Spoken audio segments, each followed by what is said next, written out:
Welcome to another episode of Dad Up, everyone. Thank you guys very much for joining me. I have two very special guests on my show today. I am super excited because these two people are two of one, or I should say, a group of my favorite people. I just love them to death. They're just awesome. Very, very good friends of mine.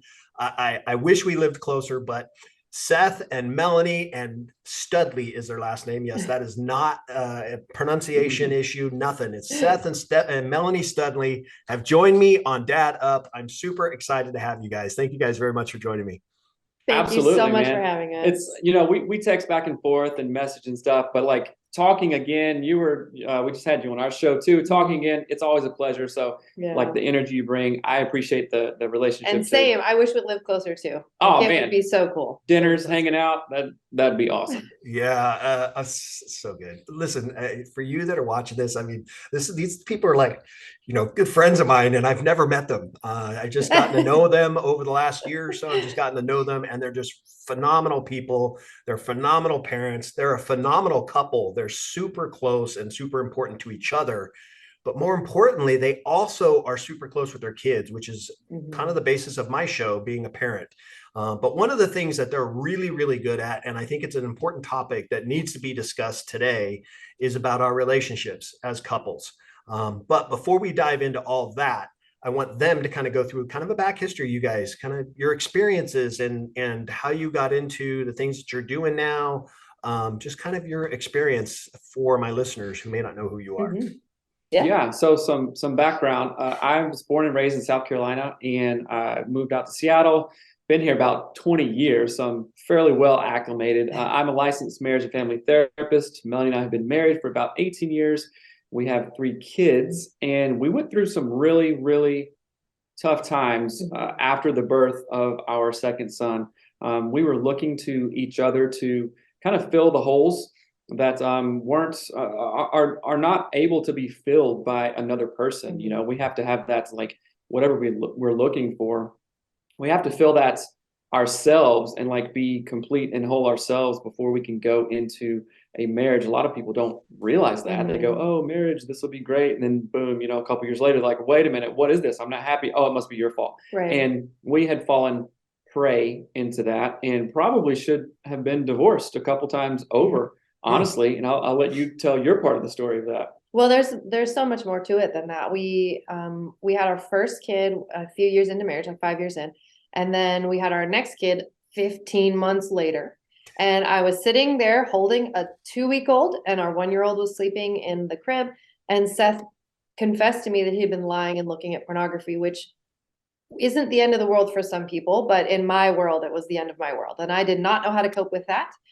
We had been at the time, like, I was leading worship at our church. Seth had got a degree from a Christian university, and my whole paradigm just like crumbled at my feet as I was holding my 2-week-old, and I threw the remote at Seth. And that sort of like was the first domino of the hardest season of our marriage, where we were processing, like, how did this happen to us? Why am I falling apart? What do we do about it? And it just got so dark and so ugly. It came to the point where I gave him a black eye. And when we speak at events about this now, what I find shocking is that many women will applaud when I say that I gave him a black eye. Like, that feeling is so universal in couples that, like, oh my gosh, I wish I had done it and she actually did, which is crazy to think of. Like, that's domestic violence, right? Yeah. But that is sort of what started all of our journey of trying to heal. And in that process of trying to heal, we looked at books and resources. And again, this was 13 years ago.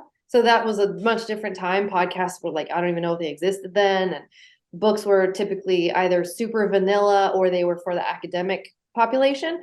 And so everything was like, where's the book for the lady who gave her husband a black eye but doesn't actually want to divorce him? Like, where's the book for that? Because I can't find it. And so we just plodded along and went through it, and it was so hard. And when we got to like the first sort of other side, we turned back and we were able to say, whoa, we actually got through that. How did we get through that? And that's when it was sort of the idea of creating a show about it. That's why it's called Anatomy of Us. It's dissecting what happened. It's dissecting what we did to fix it and giving people tools. And so that's really how our whole journey began. And you could not have told me 13 years ago that moment of what felt like my world falling apart was actually the foundation of a new relationship with Seth and our new business and like all that. I would have never believed you. Yeah. So it's like millions of downloads later, Yeah. 500 episodes. It's like, oh, this all started because of a black guy.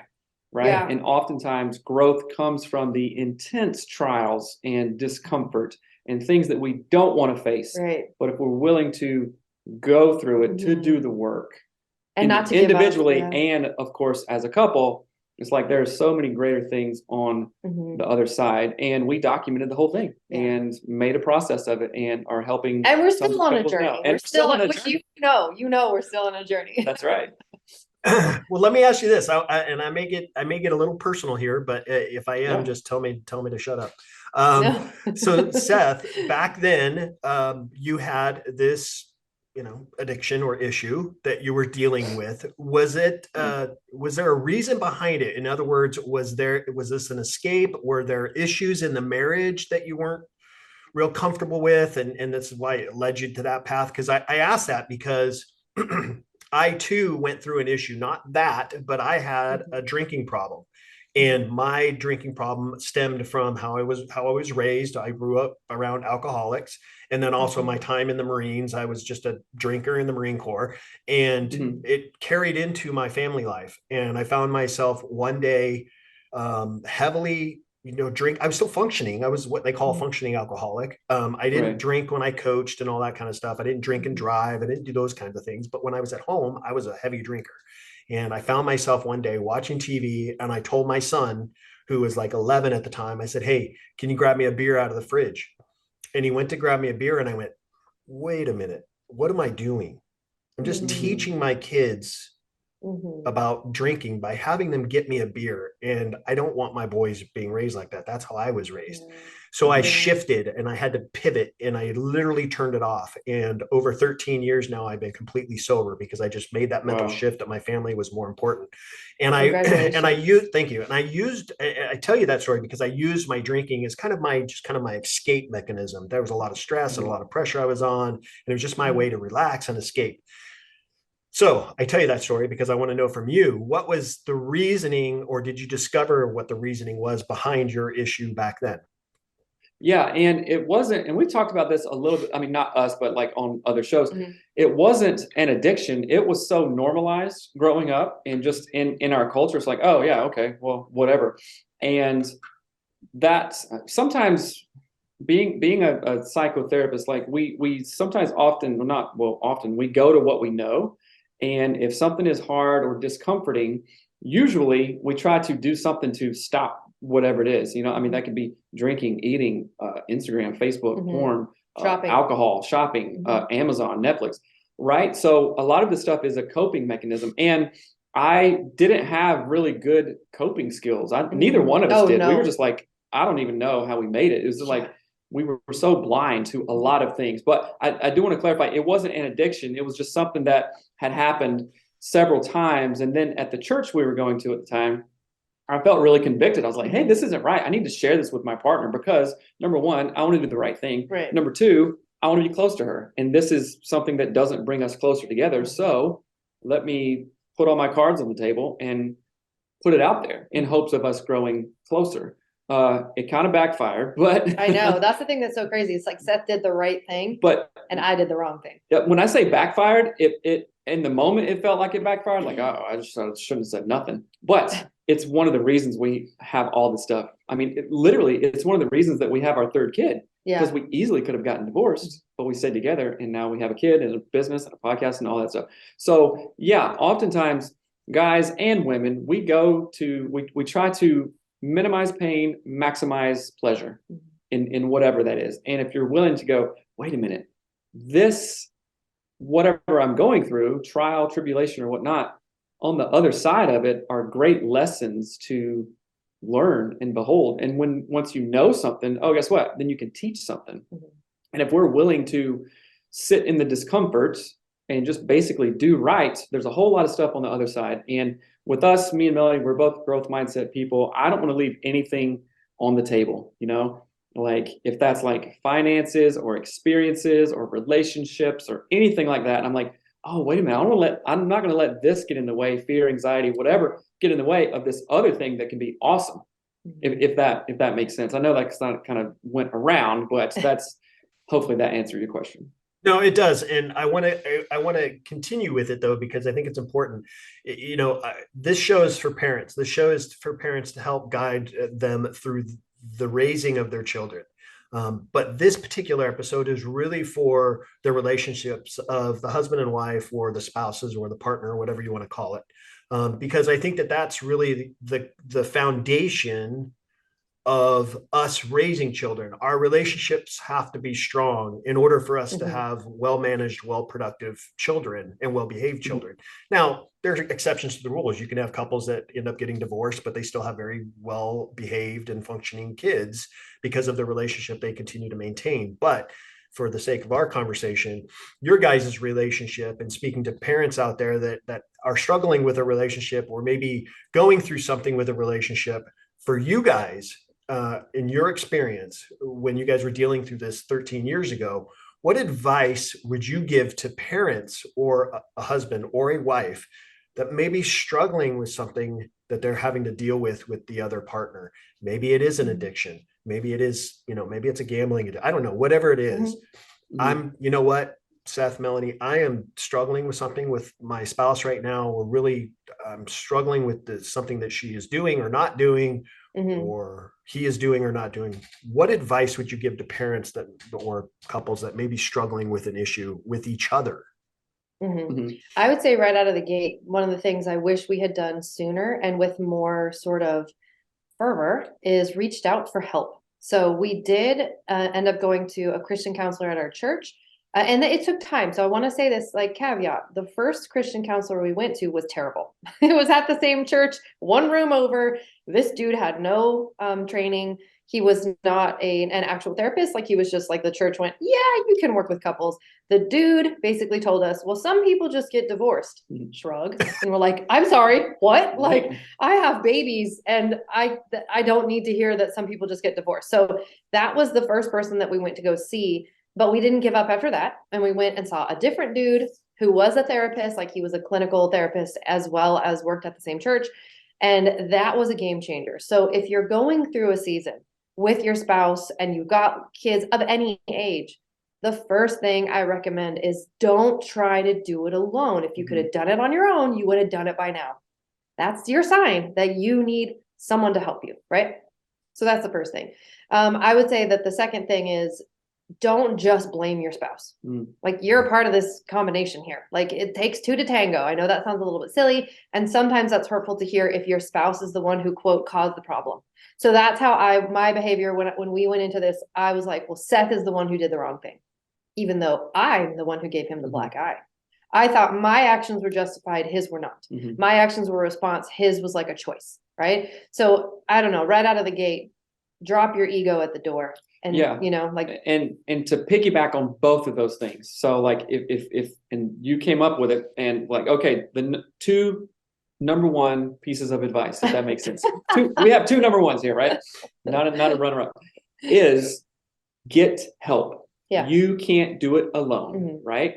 And a lot of guys in particular. So for dads, fathers, husbands listening, it's like, okay, man, you don't have to be, big ego, macho about this. If you and I had to move a giant couch, if you called me up, hey, Seth, come down, I'm moving, help me out. All right, I'll be there soon, and you had like the biggest couch on earth, and it was no way that you and I could carry it, what would we do? Oh, let me call my buddy. We can do it, Seth. We could do it. Well, I mean, you and I, yes, but other mortals may not be able to do it, right? So what would we do?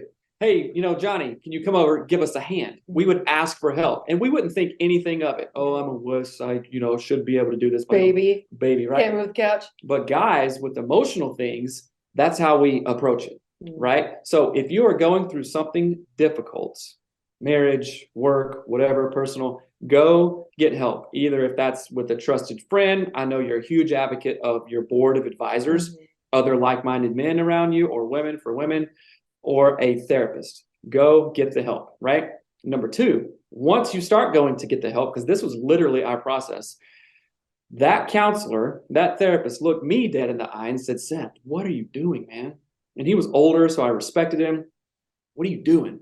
And that was my first step, my foray into going, wait a minute, what am I doing? What did I contribute to this? What do I need to take extreme ownership on, accountability on, and apologize for? Melanie, I'm sorry, I didn't see this. I, should have been doing this, but I'm, committed to this. And she did the same thing. So number one, we got help, somebody outside of us, right? Because clearly we weren't cutting the mustard. So getting help, and then individual accountability for our parts in that. That is exactly what I would say to couples. I would say, can I add one more thing? Yes. That, again, I wish someone had just said this to me earlier, is be careful. So while you're getting help, reach out to people so add this caveat, reach out to people that will actually be helpful to your marriage. Because oftentimes we go, well, I'm going through this hard thing. I'm going to talk to my mom or my sister or my friends. Now yeah, you know what I mean by that. Right. So sometimes the wrong person when you share advice or you share your issues with the wrong person, you will get very bad advice that is very biased, very like, well, he shouldn't have done that to you. And they're never going to show you what you did wrong. So for example, I love my mom. She's never going to be like, well, Melanie, what you said was mean. She's never going to do that. She's gonna be like, Session, no, because I'm her daughter. And so be really choosy, be more choosy than you would think you should be when you decide to talk to people about this, because some people, and these are lovely people that you might love with all your heart and soul, but they may actually poison you to your spouse. And it's so hard to see at the time because, like I said, I wanted him to be the reason that things were bad. And I was this like victim, even though I was behaving terribly. And so I was only looking for like affirmation that, yeah, he is the bad guy. You're right. And that was one thing I really wish I could go back in time and have someone say like, not everybody, even people who love you, are going to give you advice that's true, helpful, or accurate. So be careful, be very choosy. Yeah, those are great points. And I want to touch on the first one, you talking about get help. I am a huge advocate for therapists, for specialists, when it comes to our mental health, whether it's our mental health personally or, with our spouse or, couple, because that is, like you guys said, it's like the third party that's an expert in the area helping you guys navigate what is a challenging journey, because being married or being a couple, you're essentially with that person 24/7 for the rest of your life. That's a long time for the rest of your life. And for you guys to figure it out on your own, yeah, you could probably do it, but statistics shows that it doesn't happen. There's more couples that end up in divorce than stay committed or married. So getting that help, getting that third party. My wife and I know I've shared this with you guys before, but my wife and I see a marriage therapist. She's our coach. We call her our marriage coach, and she's a licensed therapist. And we go to her once a month. And we do that. We've been doing it now for over 3 years. And we do that because we want to make sure that, hey, we're in the thick of our relationship right now. We've gone through a lot over the years, but now we're past 25 years. We're in the thick of it. We need to make sure we're staying committed to each other. 25 years is a long time to be married. But the fact that we're committed to each other and seeing this therapist once a month and staying committed to that, regardless of the cost, because it's not cheap. So regardless of the cost, is just, I recommend it. So if there are couples out there that are watching this that aren't seeing a therapist and you're like, I don't need to see a therapist, we're fine, we're great. Well, you don't know until you do. Yeah. And absolutely. For men, oh my goodness, for men, check, like you said, Melanie, check your ego at the door, because men are like, I ain't see no therapist. I could handle stuff on my own. I could lift that couch by myself, right? Right. It's not like that. It's like, dude, once you sit down with it, I look forward to going to our appointments. Yeah. We had an appointment last weekend. I'm telling you this. We had an appointment last weekend. We had several things coming up.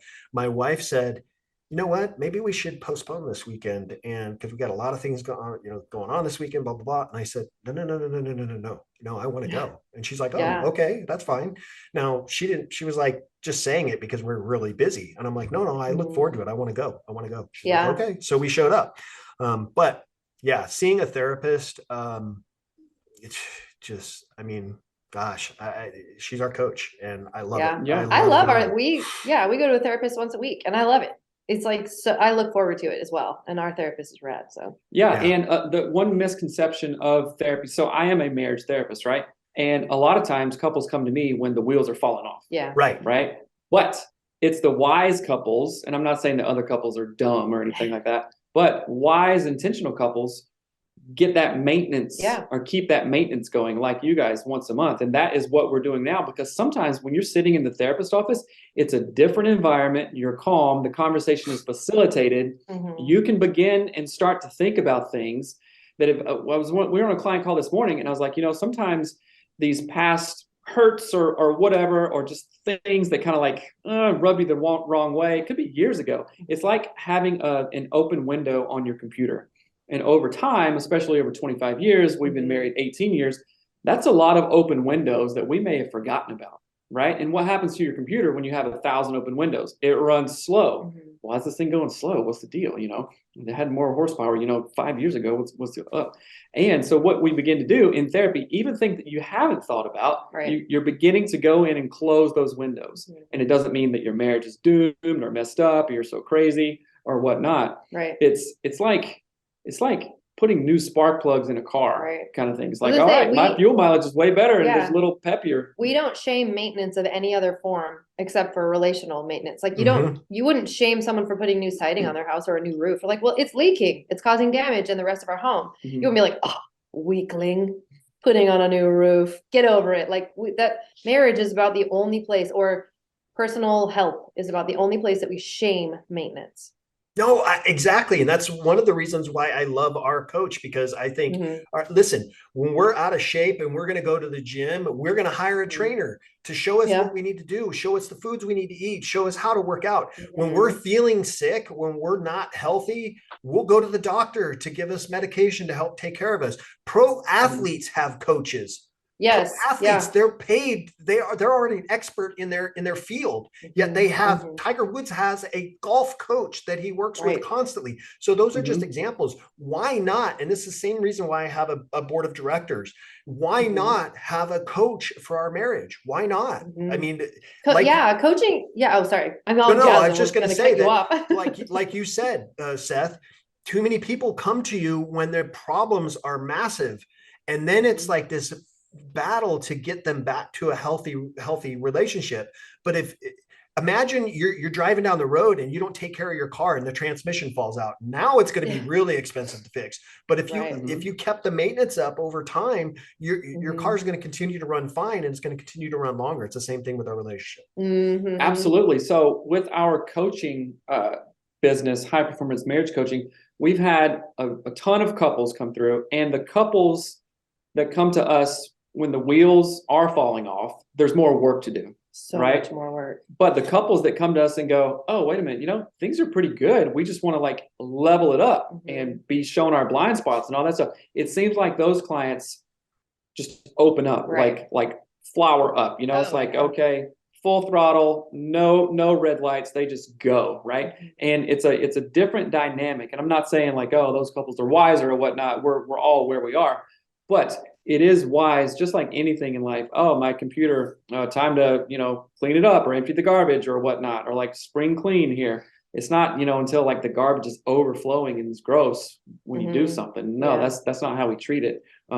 So couples that can see that and see the value in that and treating their marriage in that way are going to have a longer Right. lifespan. Well, it's of like that, a marriage. problem ignored is a problem multiplied or whatever. Like if you Mhm. just ignore it, it just grows.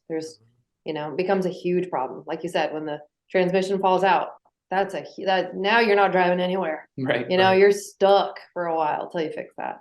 But Yeah. We just at our last session, one of the things that we ask, because we really, sometimes we go into sessions, we don't have anything to talk about because, Mhm. she'll just ask us, how are you guys doing? What went on this last month, blah, blah, blah. But this last session, I said, I want to know from you, and it was really cool what she told us to do. We never even thought of it, but I said, I want to know, because we're coming into this season where we're coming into the new year, all that kind of stuff. What things should we be doing as a couple? Because right now we're seeing you, that's helping us, and we're also reading at night. So my wife and I read in a marriage book that we read. We both have a copy and we read it together for a half an hour. She reads while I read. And for that half an hour, we read. And then for the next half an hour, we sit and talk about what we just read and we share it. That's cool. So we do that every single night. And so I said, besides those two things, what else should we be doing to help strengthen, or like you said, Seth, help level up our marriage? And she said, well, I want to know what your guys' routines are. So in the morning, when you guys wake up, do the first thing you guys do is kiss each other, or do you guys go about getting ready for the day? And I said, no, we get ready for the day. She's like, okay, first thing in the morning, regardless of morning breath or not, give each other a kiss. Very first thing, don't do anything else. Very first thing, you give each other a kiss. And right before you go to bed, when you guys are getting into bed at night, give each other a kiss. That's the first two things I want you guys to do to help you level up. The next thing is, she said, I recommend this, and you guys probably would recommend this as well, but she said, how about asking each other specific questions at night before you go to bed? Or talking, like asking something unusual, just kind of a frame of like a few questions. So my wife and I came up with saying something that we appreciate about them before we go to bed. So that finishes our day with a good positive note for our relationship. So we'll say something, I'll say something to her, what I appreciate. And it can't be the same thing. It has to be something different. What I appreciate about her, even if it was for that day, something that I appreciate about her, and she'll say something that she appreciates about me. I think those are two things, between the giving each other a kiss and saying those things at night, are super cool.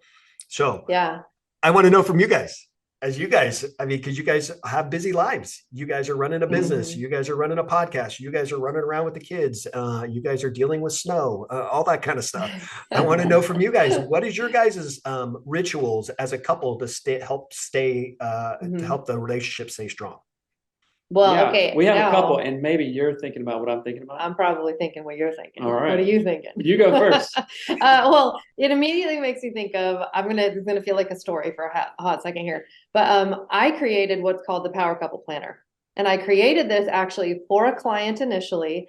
And then I was like, oh snap, this is amazing, and we're gonna do it.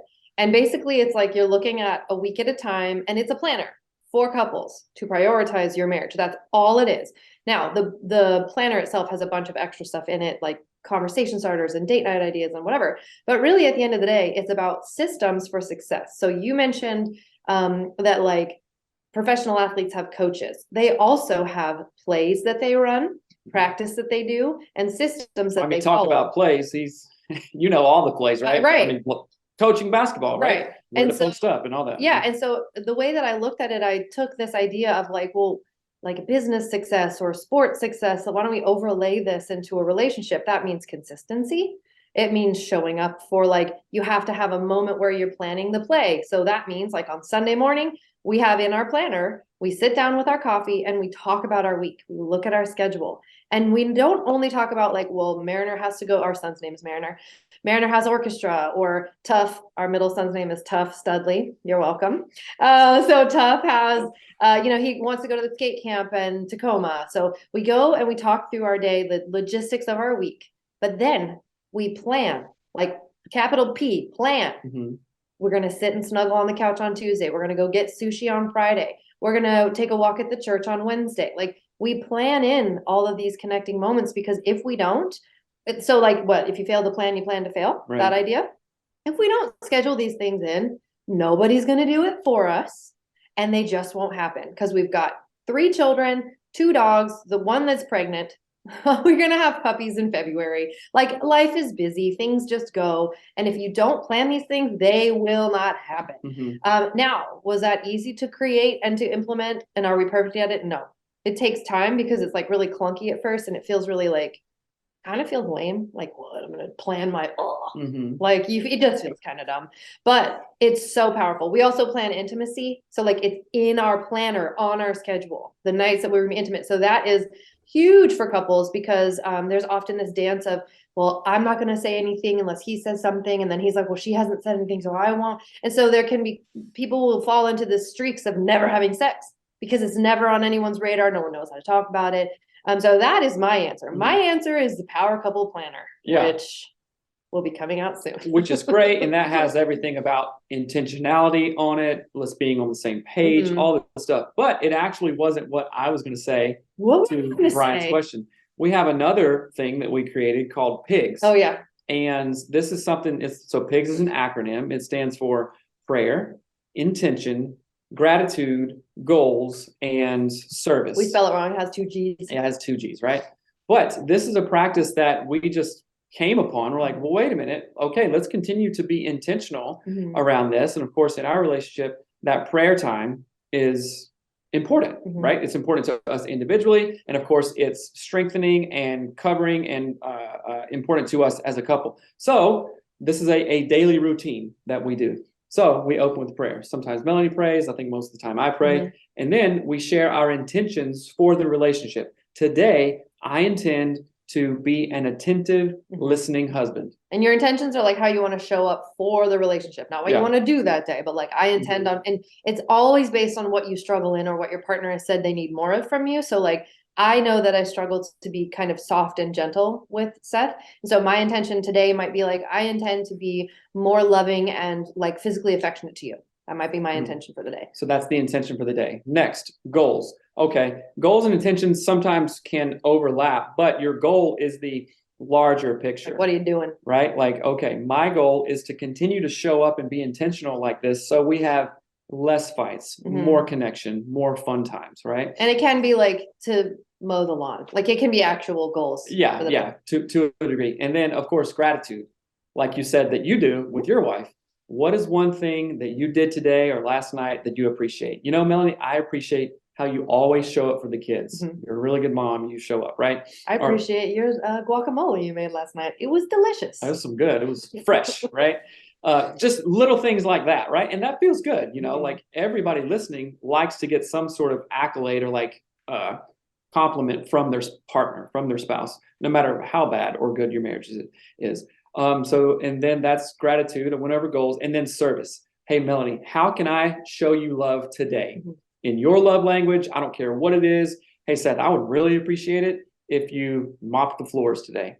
Okay. I would never ask you to do that. I don't even mop the floors. Whatever. That's just an example. But that is an act of service. Hey, Melanie, can you get XYZ from the grocery store on your way home so I can make this guacamole or whatever, you know? And, guess what?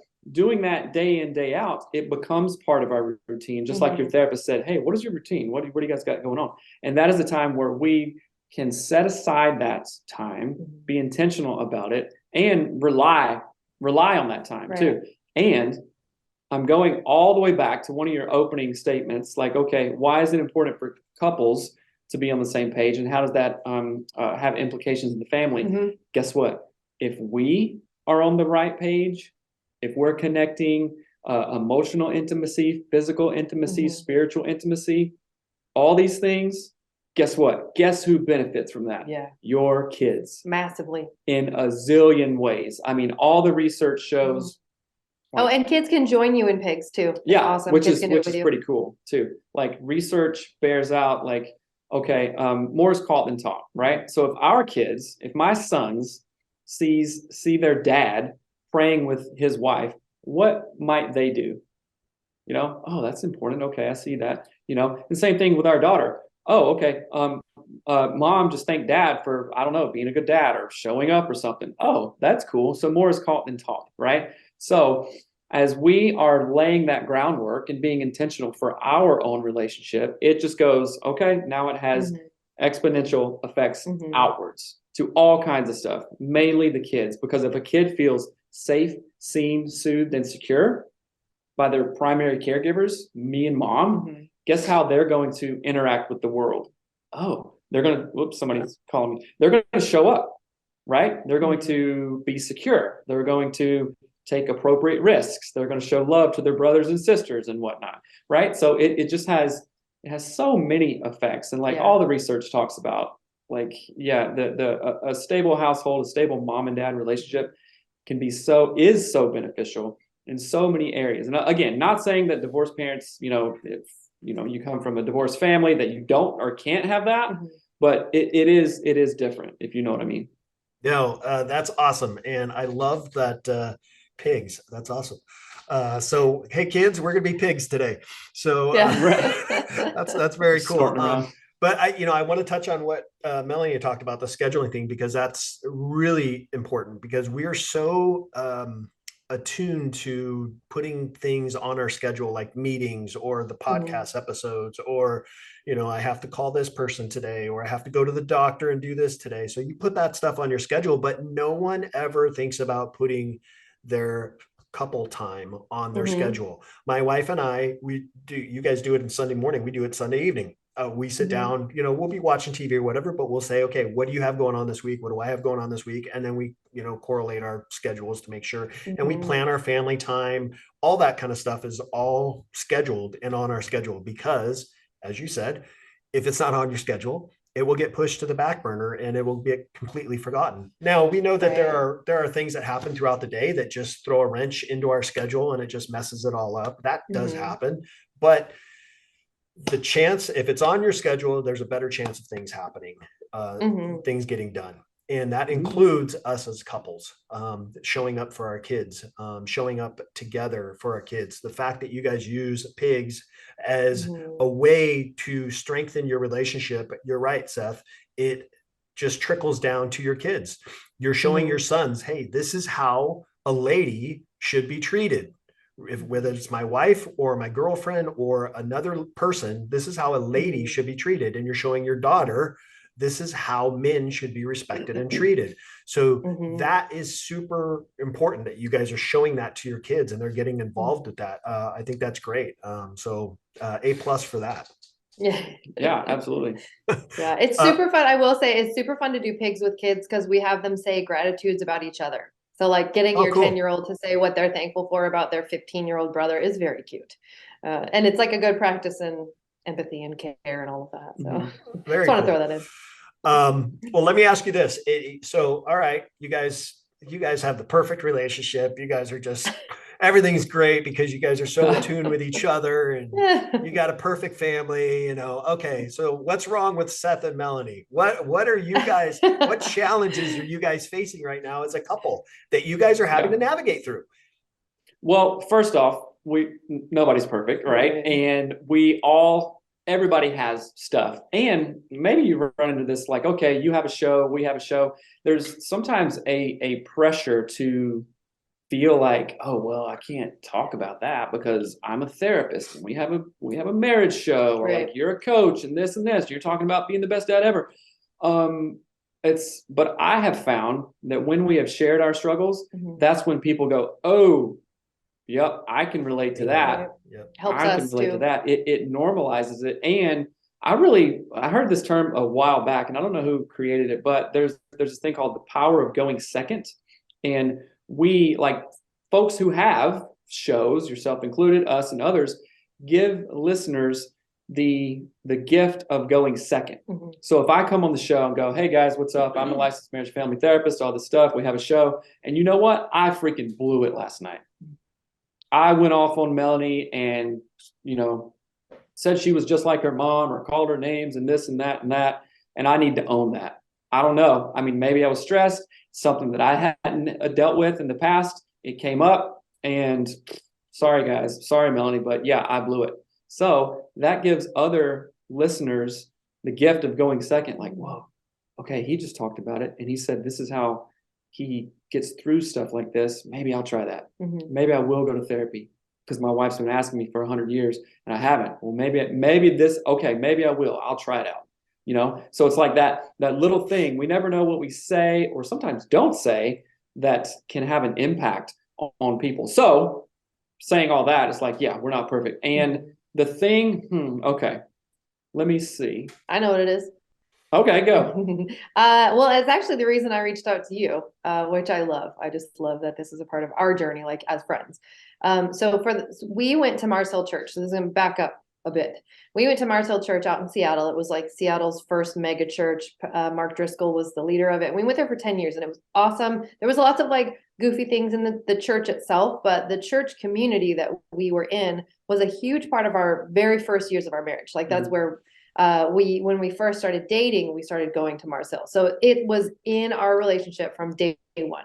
God was and church was.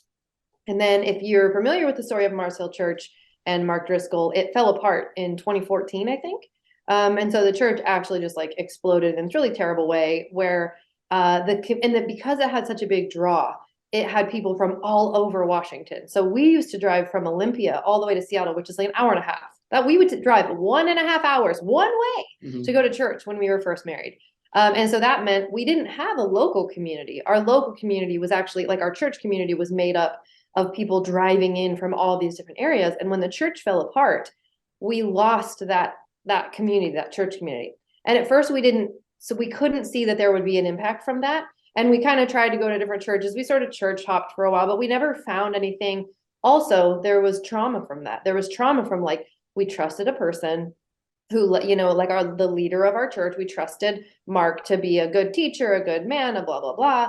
And then all of a sudden, all that rug was pulled out from beneath us. And so right now, what we're walking through 8 years later is, wait a second, not having a church community, a consistent church community for that long has actually caused like a void of how to navigate faith as a couple, how to navigate faith with teenagers now. Because at the time our kids were little.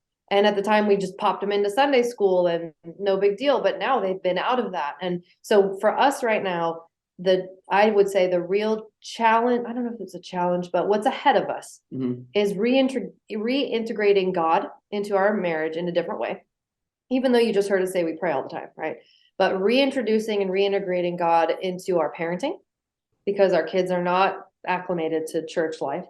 Reintroducing faithful, like biblical leadership for Seth, like as a man. What does it look like? What does it look like when you're married to a really strong woman who has really strong opinions? How do you still lead biblically as a man? How do you follow as a wife? Like that's what we're working through right now. And there's like a lot more layers to it than that. And there's some healing through that as well. But and not to be all churchy or anything like that. We're not that way. We just do. Listen, I love Joyce Meyer. I think I'm churchy. That's fine. But in our show and in our coaching and stuff like that, we go, okay, there is an aspect to spirituality that is very important. Right. And when I say spirituality, that's like everybody has a different one or whatever. We're not pushing anything in that way. But for us, being very steeped in that and then going away from it and now coming back has been like a real growth process. Like, okay, how do I navigate this differently now? Because it's still very, very important. And then of course that has implications in other stuff. It's like, oh, how am I leading myself? What is important to me in my routine, in my zone of genius and all the other stuff that goes along with that. And oh, guess what? Reaching out to you, talking to other men and women that we respect, and then also going back to the therapist. Yeah, because we couldn't do it alone. Who in the world would want to like do stuff alone? Because usually it's much more difficult. You burn yourself out, and sometimes you don't even have success in it. Yeah. Whereas like, okay, you reach out, you talk to people, you share your story, and then they can help. And of course you can help them in turn. It's like a reciprocal relationship. So that is one of the things that we have been navigating now. Of course, I quit full-time therapy about 2 years ago to do podcasting and coaching full-time. And of course, that was a big transition because I had worked out of the home for like probably like 15 years or so. And then, okay, what does that look like? And being a business owner while still being a husband, a father, and then of course taking care of myself, doing activities that like feed me, talking to other guys, exercise, routine, stuff like that. So, and I will add one additional thing there is the parenting part. Like we're having to navigate, our family of origin differences. So where I was raised, where Seth was raised, the differences in those families, and then how we parent as our kids become teenagers and young adults. That's a pretty big season of their life. And that's another area where we're like actively working on figuring out how to do that well, because there aren't a lot of guides there either. Okay. So I want to be cautious with my words. But you guys, I mean, in essence, you were struggling with not only the commitments of your family and your business and all that kind of stuff. So you had a big change. You went from really, having this career to now trying to run your own business to podcasting to raising the kids, but also your struggle in finding that connection as a couple in your faith. Is that right? Mhm. Yeah. Okay. I think that number one, I think that I mean, as I told you, Melanie, this is not, this is not something to be surprised by. This happens to a lot of us. It's happened to me. I've come across times in my life where there's been a lot of things going on, and I just felt like, and you're right, this isn't a, a churchy, podcast, but for me, I'm big in my faith. I believe in my Heavenly Father. I'm committed to my Heavenly Father, and I try to live my life by his rule, by his guidance. And there have been many times that I've lost my connection with the Lord, and I've gone through weeks of asking, Lord, I'm looking for you and you're not answering me. I'm starting to lose my trust in you because you're not answering me. I'm not getting the answer I'm looking for, or I'm not getting any answer. And that's not unusual.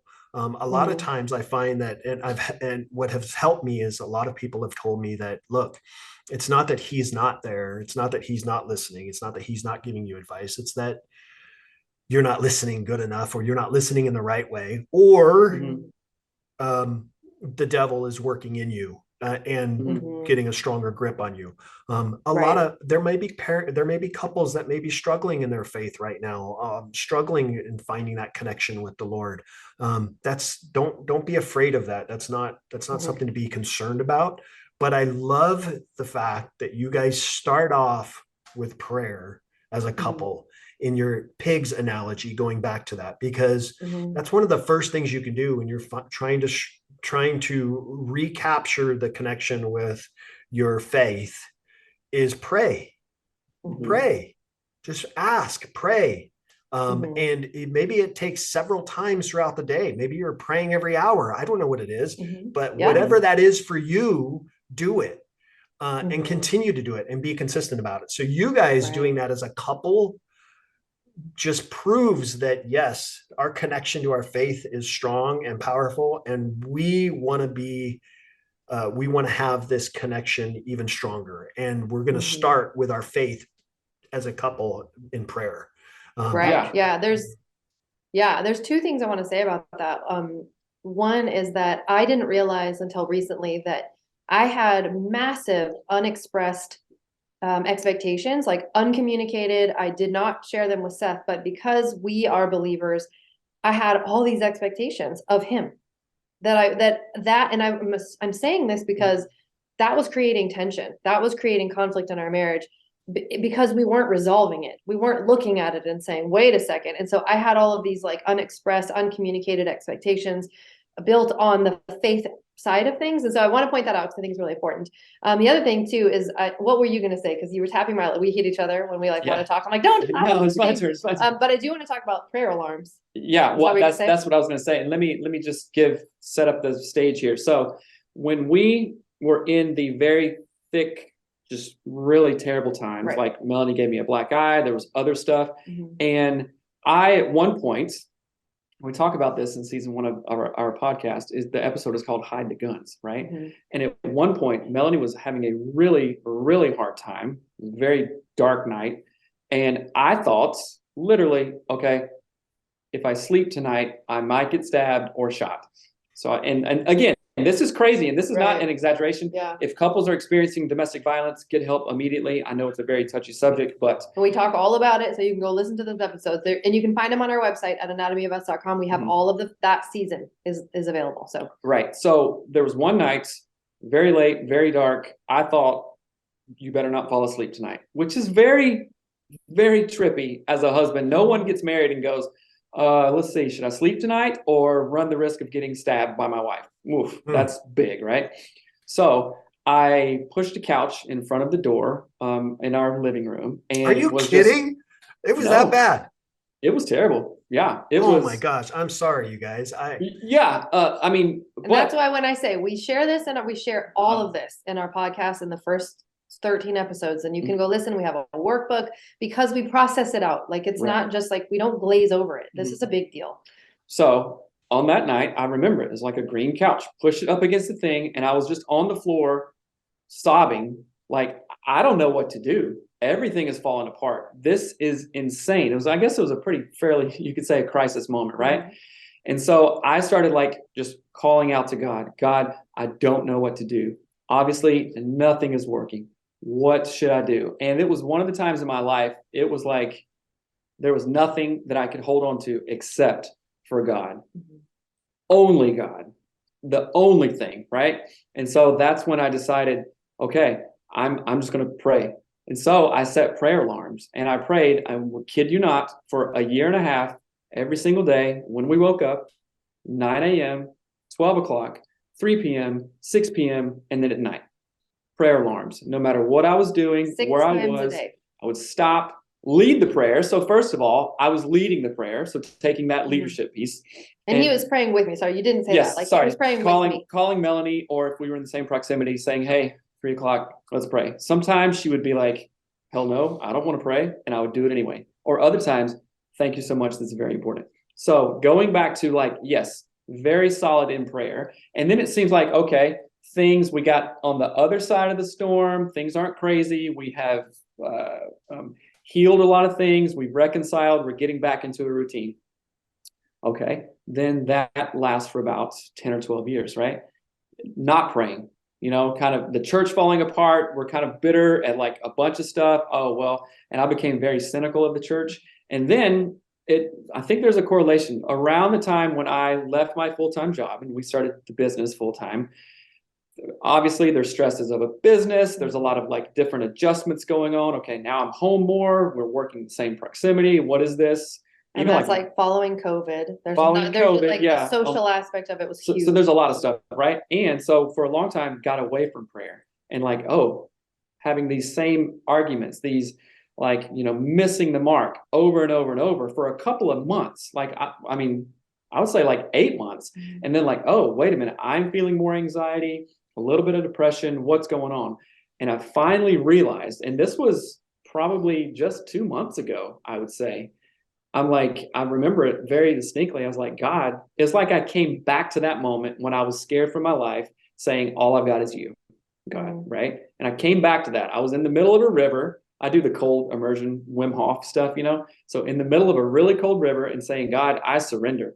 Nothing, this isn't working. I'm struggling. It's like I'm just fighting against something. Why isn't this working? Why isn't this? And I was like, oh, God's not in it as he should be. I'm like, oh. Okay. And then guess what?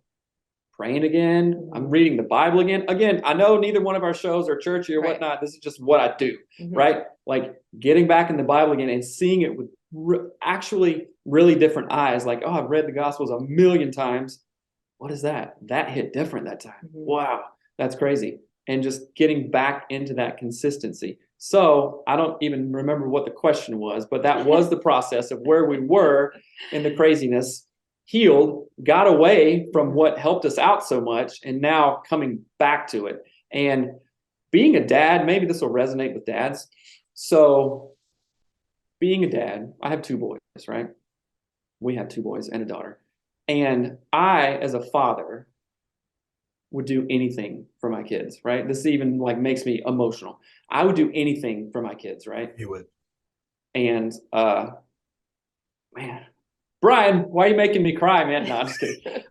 But just thinking of that and saying, okay, my son, tough or mere, could go and just say, Dad, don't talk to me, all this stuff. I'll just ignore, not take advice, nothing. Just be ugly to me, right? And whatever. You're like, okay, that's what they're doing. But if any moment in time they came back to me and said, Dad, I love you. I am so sorry. Please take me back. What do you think you or I would do as dads? Open arms, come back. Yeah.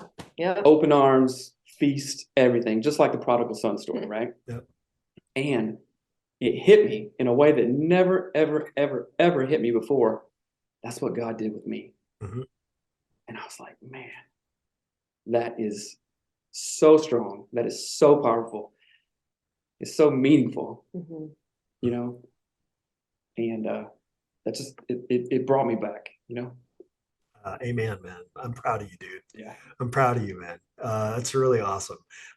Listen, he is everything, and it doesn't matter what you're going through when and you're right. This isn't a whole, Bible thumping session. It's not what this is about. But Mhm. I've had those times where I've just felt lost. And the crazy thing is um, the second that you're willing to come back to him, he's willing to accept you the same Mhm. way that we are as parents. There are times in my life as a parent, I still make mistakes today. Yes, I lead a dad up podcast. Yes, I coach men on being good dads and good husbands. Yes, but guess what? I still mess up every single day, and I Mhm. still own those mess ups. If my kids are mad at me or upset with me over something that I did or didn't do, I own it.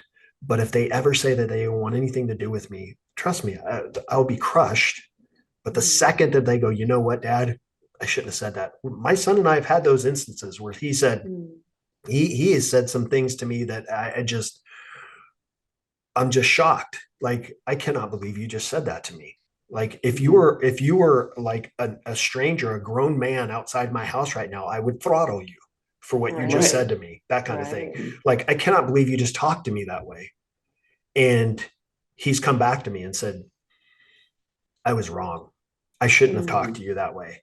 And of course, I'm not going to be like, well, too late, buddy. You Right. blew it. You Right. can pack your bags, man. No, I would never do that. And you wouldn't either. We don't do that as parents. And our Heavenly Father is not going to do that to us. So Mhm. I'm glad that you shared that, Seth. And when Melanie, just for those of you that are watching or listening, they have had their times where they've struggled with their faith, and Seth especially. And Melanie reached out to me and asked for some advice on what she could do as a wife to help guide him in getting reconnected with his faith. And I'm not the expert, but I just gave her experiences and what I have gone through and the things that I did that helped me, in hopes that it helped him. And Seth, I want you to know, you know, anytime that you struggling with anything, because I look at you as a dear friend.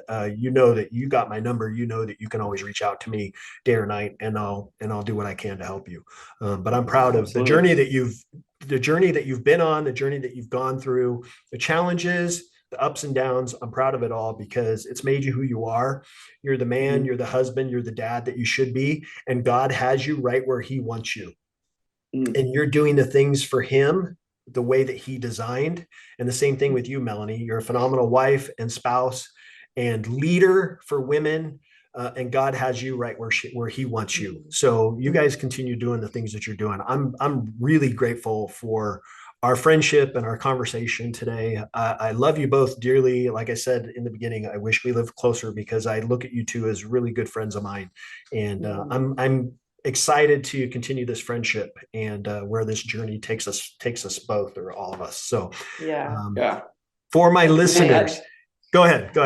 well, I just wanted to say a heartfelt thank you for that. Yeah. You know, like I don't even know how we met at this point. It was a while back, but I've always looked to you as like, oh, and I think I said this on one of the shows that we've done. It's like I played sports, you know, in college, wrestled, and I mean high school, wrestled and played tennis and stuff like that. And the role of a coach, especially a guy, a Mhm. male coach to a male whatever, like it, that's different, right? And I think we all need that to some degree, and I see you as that, and I really appreciate you and your willingness to help and your heart and what you do for dads and what you've done for us too. Like, yeah, Yeah. shoot me a text, let's get on the phone, let's talk.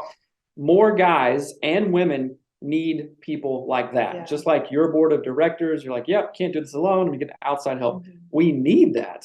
And if there's anything that is in the way of that, like your ego or whatever, or pride, or they'll think I'm stupid, or I don't want to bother them, that is not true. Mhm. That is not true. Oftentimes, your friends and family sometimes want you to do that. Like if going back to our sons, you know, if they're old, or if my dad or mom or friends or whoever said, "Hey Seth, can you help me out with something? You got a minute to talk?" I'd be like, "Yes, I'm definitely glad and willing to, of course." But a lot of people don't do that because they think they're a bother. You are not a Mhm. bother. Whoever's listening, you're not a bother. Take that chance. Text your mom, text your dad, whoever. heal that relationship and ask for help, because I promise you, most people are willing and thrilled to be able to give it. So Yeah. Yeah, no, I agree with you. And it's something that we should do as couples too. I mean, there are times Yeah. when I am just completely overwhelmed. And the Mhm. first thing out of my wife's mouth is, what can I help you with? mhm. Because Yeah. I should go to her and say, hey, can you do this for me? But I feel uncomfortable because I know she's overwhelmed too. She's got her own things, but she'll ask me, what do you need help with? But you'll be amazed to see the amount of people that will get in line to help you if you ask. Yeah. If you And ask. I want to say too, I reached out to a lot of people, you included, during this time, because I was like, I am not the person to help Seth, but I don't know how to reach him. And I could see that something was going on, and I knew that it was a big deal. So I reached out to you. I reached out to like maybe 3 other men. Mhm. And the coolest thing is that almost all of them were like, I have been praying for him. Mm. I have been praying for you guys. So even I hadn't reached out yet, you were already on their minds. That's So cool. that's like sort of a testament to what you were saying. Like, people do want to help you, and they do want to love you, and like lift you up and walk beside you, but they don't know how to ask. Mhm. And they would be like, well, it's weird. I feel like praying for you. And they're never going to tell you. Yeah. So I don't know. Yeah, that was just so powerful. It's community. We are designed for community, and we do need coaches and friends and all of that stuff. So Yeah, thank no, you so much. I do try to reach out. I reach out to one person every single day that, I haven't talked to in a while, just to say hi and check in. But there are times many times that I've gone through my days where somebody will just pop into my mind. Mhm. And I don't think, why did they pop into my mind? I think, okay, they popped into my mind for a reason. Maybe I should just Right. reach out. And Yeah. with technology, it's made it so much easier to just send a text and go, hey, you popped into my mind today. Just want to check on you and say hi and see how you're doing. If there's anything I could do for you, let me know. So I do that a lot. But the fact that reached out for somebody for help just shows that, hey, it's okay to be vulnerable in times of stress and need. It's okay to show weakness. Men say, oh, we shouldn't show our weakness. We're tough. We can handle it. No, that's not true. It's okay to show weakness, because it shows who your true character really, really is. And the fact that you guys did that is awesome. And it's just a testament to you guys as a couple. You guys are awesome. So yeah, so if you guys are struggling out there watching, listening to this, struggling with something, and you need help in an area, maybe it's just something simple around the house that you just need your spouse to help you with, or your kids can help you. My 2 sons are older. They help out us all the time when they have to run errands, or we tell them to run errands or whatever for us because we're too busy. But if you're struggling with something and you need help in an area, ask, because you'll be amazed at how many people would be willing to get in line to help. And if you ever need any help from me, you can send me a message. I don't respond to weird DMs. I do not respond to weird DMs. But if you're really truly in need and have a question, send me a question, and you can send Melanie and Seth a question as well. But you guys are awesome. I really do love our conversations, and we've spoken a few times, and I just love our friendship. So what I want to ask you guys, Likewise, for my listeners, viewers who may not know who you are or how to look you guys up, where to find you, all that kind of stuff, let's hit them with where they can go to get all that information. Yeah, absolutely. So you can find everything on anatomyofus.com. Instagram, it's Anatomy of Marriage. It's kind of 2 names. We started out as AOM, now we're Anatomy of Us. TikTok, Anatomy of Marriage. Facebook. And also, if people have questions, email us at hello@anatomyofus.com. We also do, of course, high performance marriage coaching for couples who are ready to make that investment and really level up and work on stuff, their blind spots, stuff like that. High performance marriage coaching, which you can find on our website. We also do masterminds. Melanie has a women's mastermind called Women's Group Coaching. It's amazing. And those are some powerhouse ladies. Yeah. It's pretty awesome. And then I also do a husband's mastermind called Badass Husband. And we work on 5 core areas: body, bank, brain, beliefs, and board. And we're all trying to level up in each way. And we're doing that with a group of men and women, of course. So yeah, anatomyofus.com. For everything. Awesome. Well, that's awesome. Thank you guys, Seth, Melanie. Thank you guys very much for joining me on an episode of Dad Up. Obviously, like I said in the beginning, Seth has been on my show before, but I've never had you guys on together. And I thought that this was just an important topic for us as parents to level up our relationship as a couple, because it only helps our children. So I appreciate all your guys' advice and tips and tools and strategies and all that kind of stuff. I do hope people check out what you guys are doing. So thank you guys very much again. I appreciate it. Thank you. Thank you so Thank much, man. you. This has been a great Yeah. conversation. Really appreciate it. Awesome. Well, thank you guys very much for joining me on another episode of Dad Up. Thank you again to my good friends Seth and Melanie Studley. Yes, that is their last name, Studley. So make sure you guys are checking out what they're doing. If you guys have questions, need help, need guidance, need advice just in your relationship, maybe it is for you personally, reach out to them, because they are more than willing to help you out. I promise they will love to speak with you, chat with you, whatever you need. And make sure you guys are checking out their podcast as well. Make sure you guys are subscribing to it. And as always, make sure you guys subscribe to my podcast so you don't miss any of the awesome guests I have on each and every week. And as always, I look forward to seeing you all on the next episode of Dad Up. Wow, another amazing episode in the books. So much was shared, and I'm truly grateful my guest was able to pour into you to help you elevate your dad game and really dad up. Make sure you bang that subscribe button so you don't miss a single episode. And while you're here, please don't forget to leave me a rating and a review. I always appreciate the feedback. And one last thing, don't forget, your role as a dad is one of the most important roles you have. So if you need a little help or have questions, don't hesitate to reach out to me on my website at daduptribe.com or at my Instagram page at Dad Up Podcast. Until next time, everyone, Dad Up.